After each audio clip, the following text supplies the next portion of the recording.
In this video, I'll show you how to create the PCB layout for the instrumentation amplifier.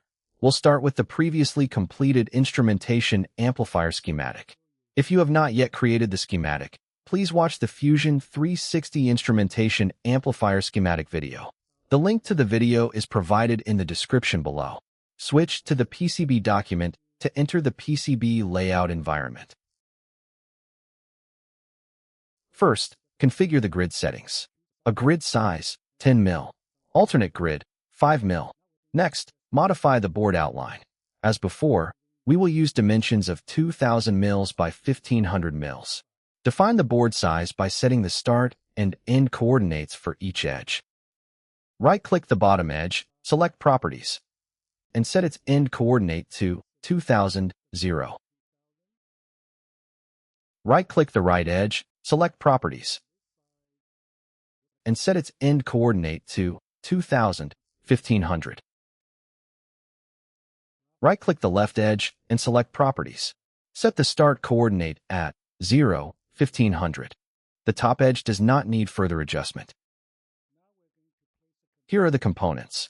Before placing the components, turn off the document and values layers to reduce clutter in the workspace.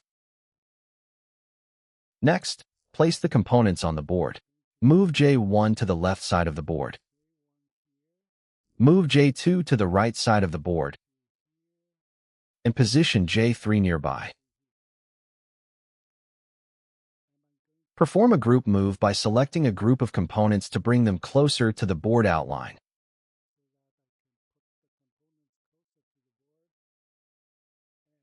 Then zoom in for easier placement.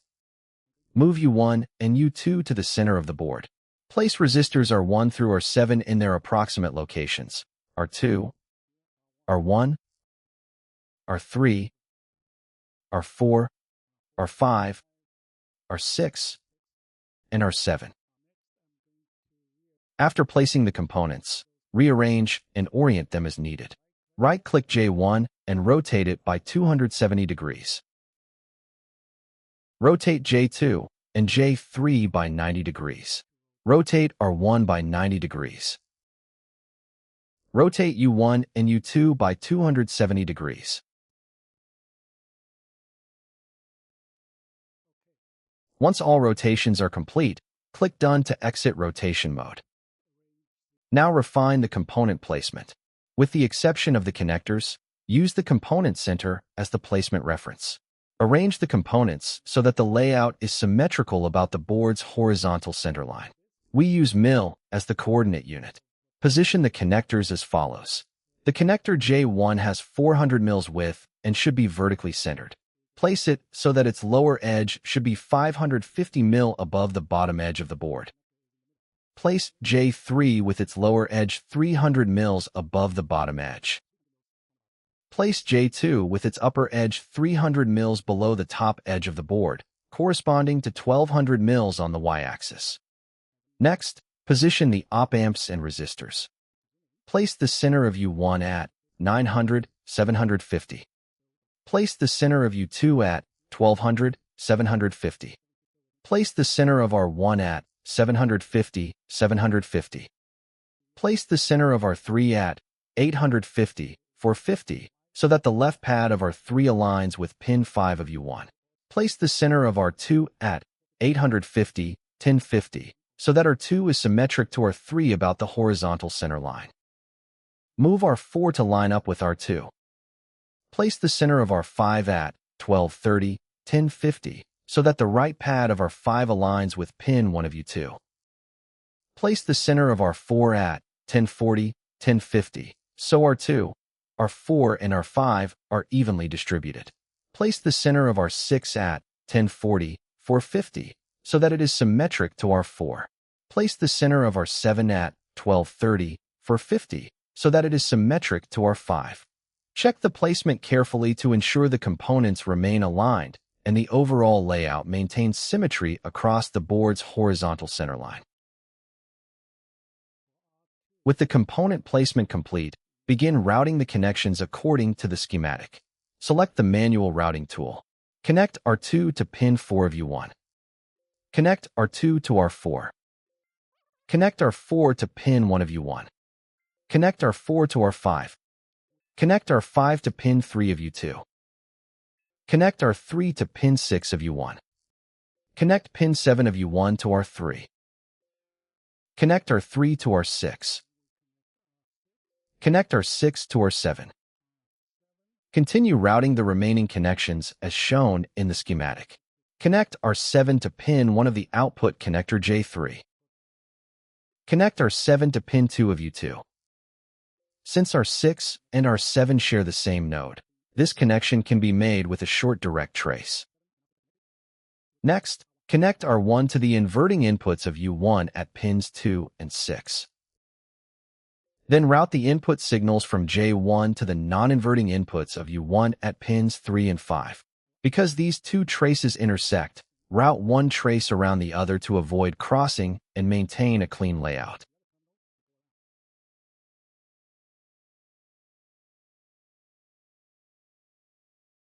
Next, route the power connections.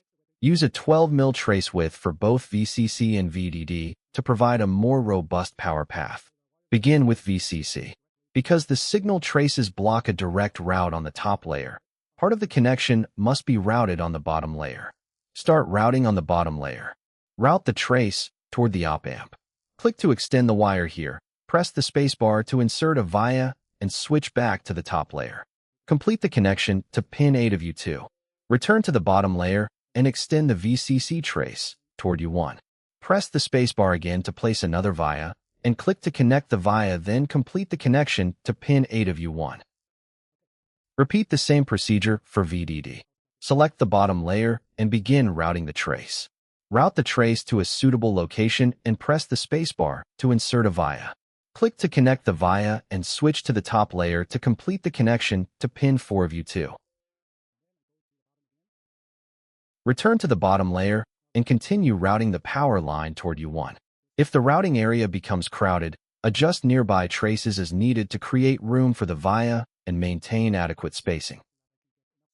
Continue the trace on the bottom layer, then press the spacebar to insert another via. Click to connect the via and complete the connection to pin 4 of U1. Using vias to transition between layers allows the power traces to bypass signal routing obstacles while maintaining a clean and organized layout. Once all signal and power connections have been routed, create the ground plane.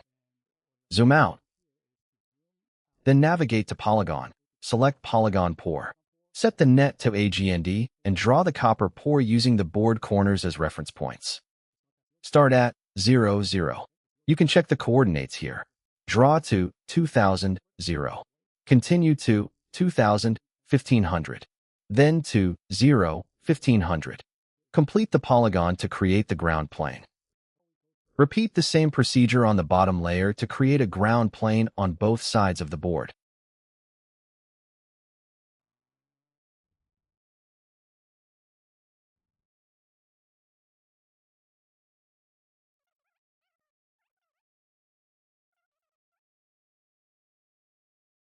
Next, add the mounting holes. Go to Place, Hole, and select a non-plated hole.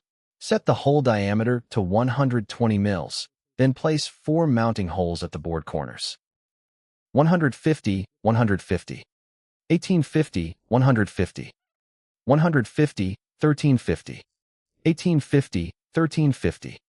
These mounting holes provide secure mechanical support while maintaining adequate clearance from the board edges. Switch to the 3D view to inspect the completed PCB design. In the 3D rendering, you can verify the placement of the connectors, op-amps, resistors, copper pours, and mounting holes, ensuring that the board has been laid out as intended. Before concluding, save the PCB document using the Instrumentation Amplifier as the file name. This completes the PCB layout and design demonstration for the Instrumentation Amplifier. If you found this video helpful, please like, share, and subscribe for more content.